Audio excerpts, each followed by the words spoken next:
des oliviers, vous pourrez voir qu'on a des ruches, des champs de lavande. Et avec tout ça, ça va nous apporter de la biodiversité. On a mis des nichoirs aussi pour des chauves-souris. Et ça nous permet aussi, puisqu'on dans ces lieux, dans ce château, on accueille des hôtes.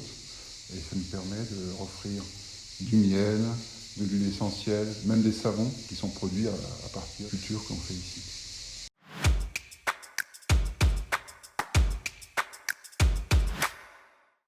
Donc en fait, ce domaine est un domaine vraiment historique. À l'origine, il y a un certain Giglius, un légionnaire romain, qui est venu construire un temple.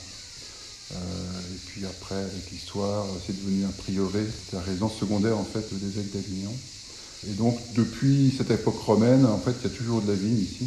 Il y a quand même quelques dizaines d'années qu'on est en bio. Tous les ans, on essaye de voir comment on peut faire pour apporter de la biodiversité dans un domaine viticole.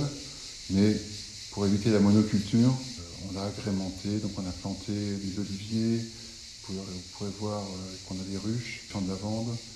Et avec tout ça, ça va nous apporter de la biodiversité. On a mis des nichoirs aussi pour des chauves-souris. Et ça nous permet aussi, puisqu'on dans ces lieux, dans ce château, on accueille des hôtes.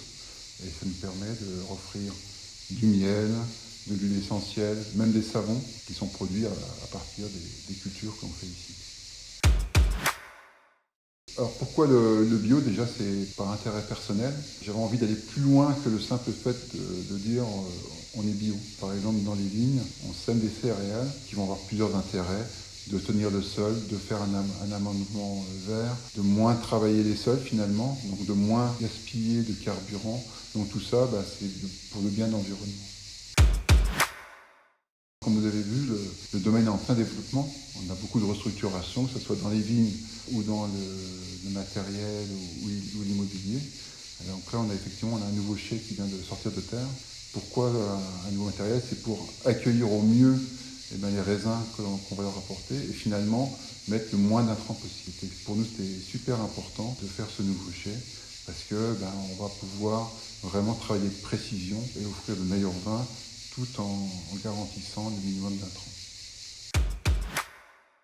On va retrouver bien sûr le Grenache, le Mourvèdre, la Syrah, mais comme on est aussi sur plusieurs appellations, notamment aussi sur Châteauneuf, on a pratiquement tous les cépages autorisés sur Châteauneuf.